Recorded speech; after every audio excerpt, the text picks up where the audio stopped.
Good night, fellow punters. The clock on the wall, 20 past 10. I done a video as I did last night and tried to put it up onto YouTube and it wouldn't accept it. I don't know what is wrong. It says that it's exceeding their limit. So I've been using this for a year and a half, I'd say. Maybe nearly 2 years. Well, a year and a half anyway. And I can't understand it. So I'll have to get help. I'm in a B&B out the Muckross Road in Killarney. We were down with the Langers last night. I had a great breakfast. I went with the omelette, deadly stuff altogether, full of a plate, circular one, I love it. And headed off, went my usual route off to Glengariff.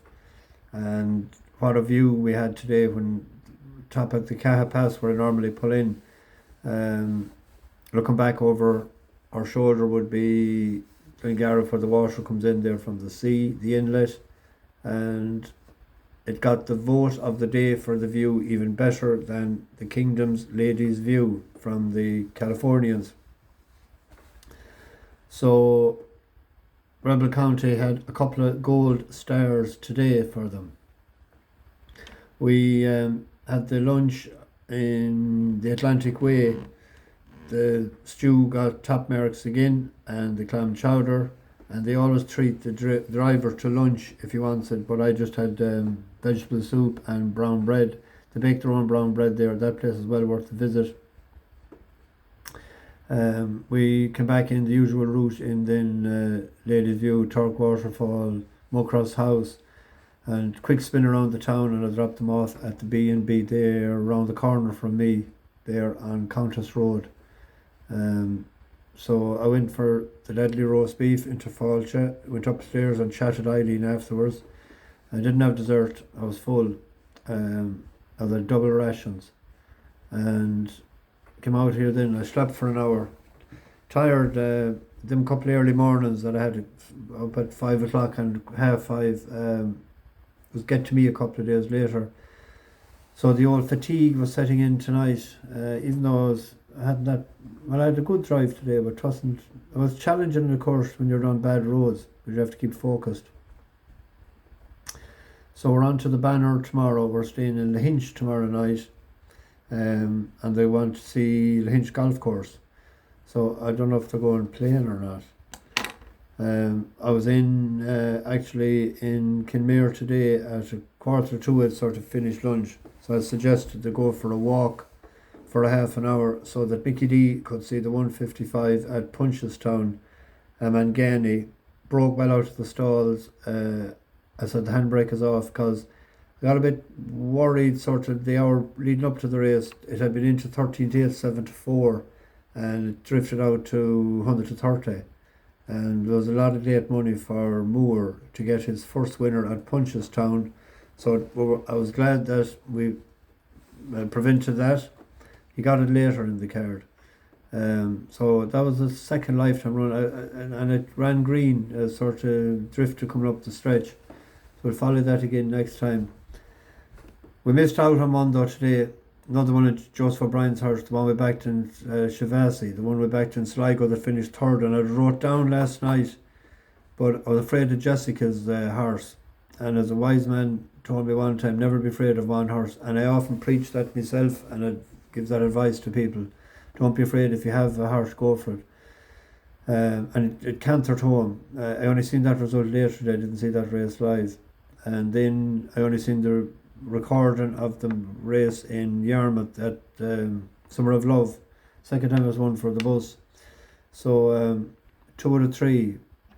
But a meatloaf day. But it could have been a bit better if I'd just done what I was going to do first yesterday evening, instead of going near, keep the bus horse and neglect the other one. It ran bad. I won't be touching that again.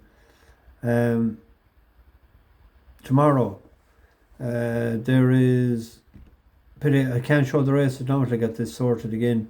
There is a listed race at Sandown, a mile, good to soft in places. 7 out of the last 9 winners have been 3-year-olds.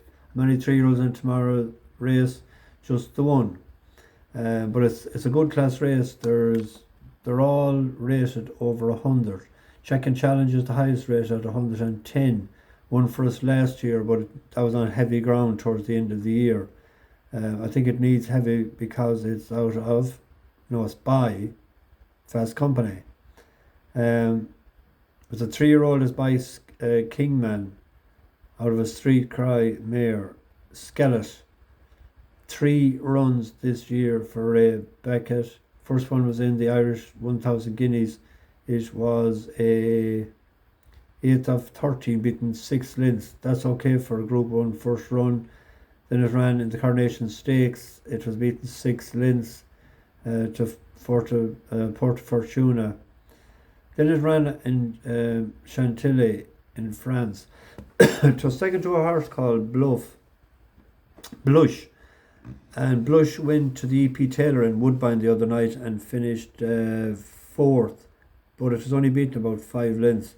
So stepping up from Group 3 to Group 1, it ran, bringing it across, it ran adequate. It had a better turn of foot than Skellet.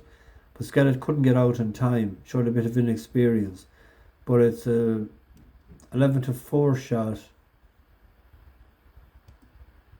11-4 shot with 3 or 4 bookies, and it's 9-4 with a few of them as well. The top weight, it's top weight. It's not top weight. It's top of the card. Bestrani, El Najam, Cash. There's a few of them there that's decent enough. We'll go with the 3-year-olds with the stats so favourable. There's not great stuff tomorrow, to be honest. I was looking in Tramore, as they say. I say Tramore. It's 4-1 the field. There's a horse there, 15-2 for Liz Doyle, First Dare. It runs well at the track. Looks like it has been targeted for this because it had a spin on the flat recently. The Down Royal Maiden that Magical Zoe won. It was the jockey. He owes us one. He hasn't been that strong in the saddle a couple of times for us with Ross O'Sullivan's horses actually, but he was second on him twice. He was second last August and he was second in Bellestown in April, and he was 5th on him. But it has won over the track. It won its maiden hurdle in 2022 October, this time 2 years.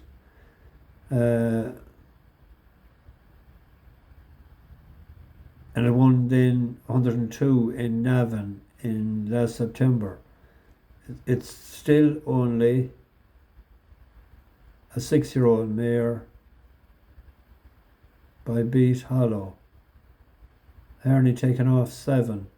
That'll bring it down to 104. That should only leave it 2 pounds higher than its winning mark. Each way shot. And